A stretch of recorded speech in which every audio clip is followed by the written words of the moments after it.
Hi guys and welcome back to another vlog. So ngayon is Monday and ayun tulog pa yung aking alaga and ang oras is parang 8:30 yata ng umaga. Hindi ko masyado na-check. But anyways, ayun. Kahapon nga pala nag-bake ako ng no-bake cake. So yun, kinulang ako ng butter. So nag-decide akong bumaba. Diyan lang naman sa baba. So super saglit lang talaga ako and bumili nga ako noon. And yung iba pang kailangan ko for baking. So kung kayo ay friend ko sa FB, so nakikita nyo na yan na madalas ako mag-post ng mga binibake ko.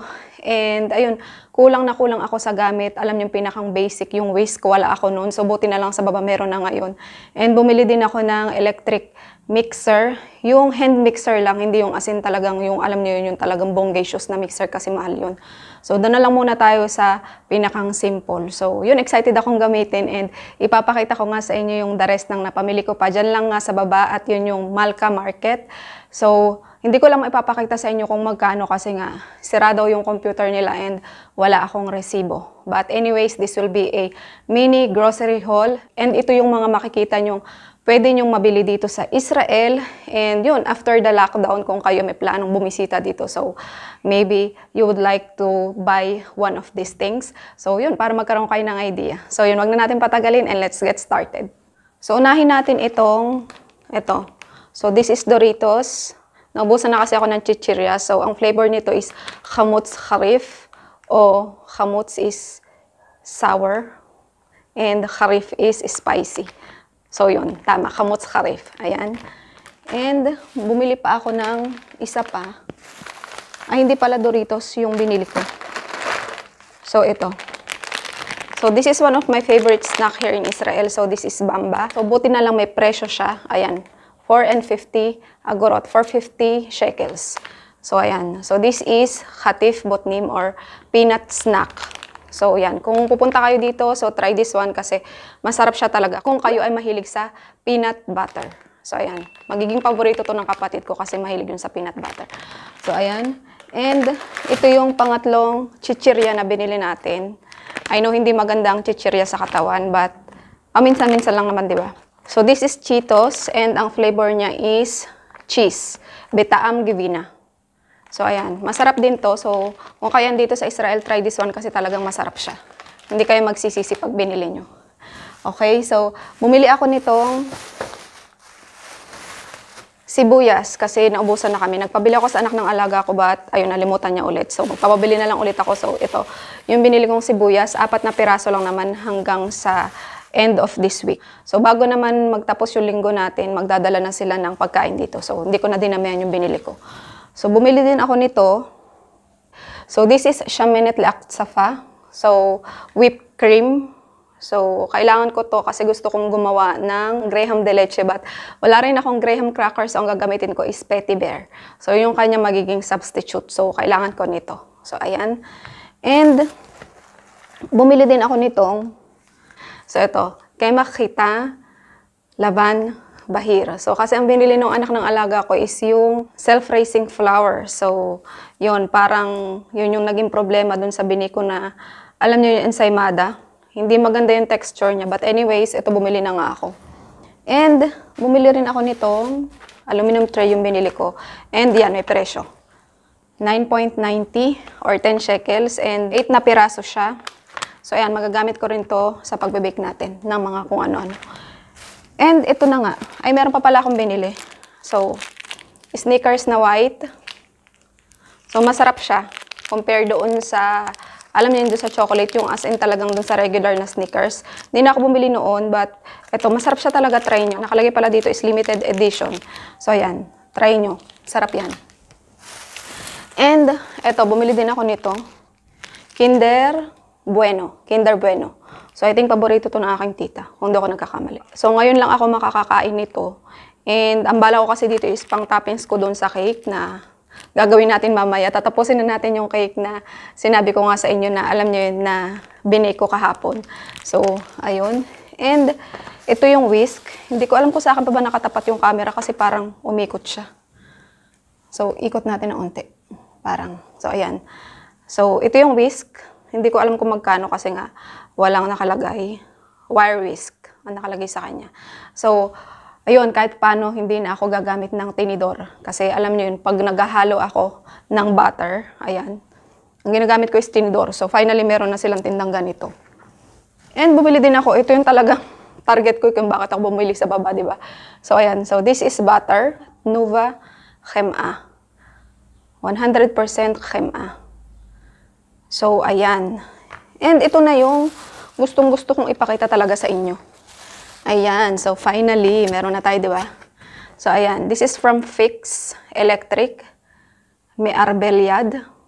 Kung hindi ko nagkakamali ng basa. Basta yun, hand mixer. So, meron din siyang talagang yung ito, yung sinasabi niyang Avizarim. So, meron siyang extrang ganito, pang halo. Yung pag nagmamasa kayo, di ba? So, kung hindi nyo kailangan nitong isa, niyan, so meron kayo nito. So, yun. So, tanda kong presyo nito. Ang presyo nito is 69. Akala ko talaga 50 lang. So, 69 buti na lang kasya yung perang dinala ko. So, ayan yung ating mga napamili sa baba and itutuloy ko mamaya yung ating cake and ipapakita ko sa inyo. And I think that's all for this vlog. Yung continuation ng ating cake mamaya. So, kita-kits tayo ulit. Moments later. So, ito na guys yung cake na sinasabi ko sa inyo kanina. So, naiset ko siya sa freezer ng 24 hours. So, tingnan natin mamaya. Ibabaliktad natin. So, iwan muna natin siya dito. And gagawa tayo ng frosting niya. So, ito yung ating mixer. So, first time akong gagamit nito. So, okay. Meron tayong condense and then yung ating butter. So, i-mix muna natin yung ating butter. Gamit yung ating electric mixer. Pinakamahina.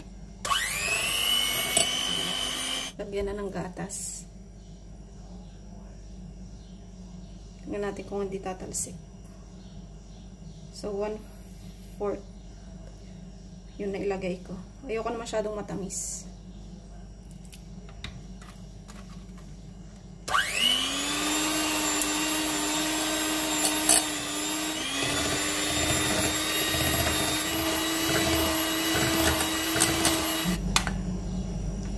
Ayan. So, I think okay na yung ganyang texture. Ito na pala yung frosting na i-whisk natin kanina.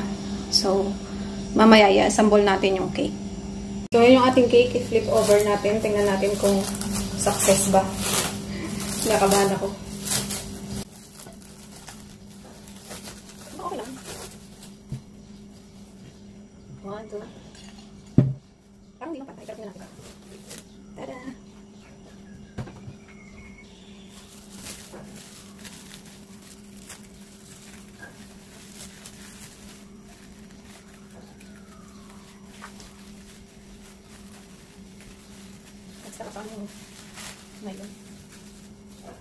Yes. Pwede na natin siyang lagyan ng frosting habang iniinit natin yung ating ganache. So, yeah.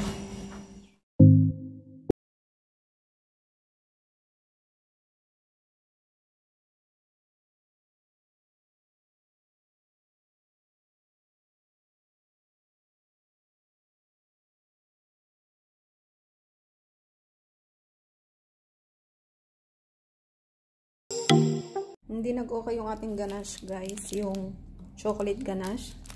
It's a big failure. So, yan na lang. Okay na rin naman yung itsura niya. So, lalagyan na lang natin siya ng, ayan, design sa taas. Para mas magmukhang cake siya. Okay?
So, yan yung ating cake. So, tikman natin.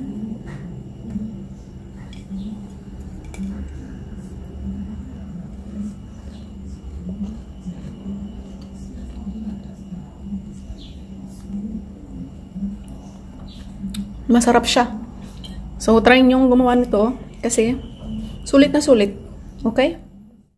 So, hanggang dito na lang guys yung ating vlog. So, kung gusto nyo mag-try ng ganong klaseng cake, so mag-search lang kayo sa FB or kaya naman sa YouTube, No Bake Cake. So, ayun, try nyo rin yun kasi masarap naman siya. Pero para sa akin na hindi masyadong, alam nyo, hindi masyadong mahilig sa matamis. So, sobrang tamis niya. Meron pa nga akong aftertaste nung Toblerone sa taas. So, kung hindi naman kayo masyadong mahilig sa mga sweet, so bawasan nyo na lang yung condensed milk, yung amount niya. Kasi ang nilagay ko is kalahati nung in can. So, gawin nyo na lang 1/4 tapos i-whisk nyo na lang siya ng bonggang-bongga para mag-double yung volume. So, ayun, hanggang dito na lang nga guys yung ating vlog and I hope nagustuhan nyo rin tong video na to kahit papaano. And kung hindi ka pa nakakapag-subscribe, then please do subscribe and pakitap mo na rin yung notification bell para ma-notify ka every time na meron akong upload na video. And ayun nga guys, ingat tayong lahat and I hope makita ko pa kayo next time. Bye!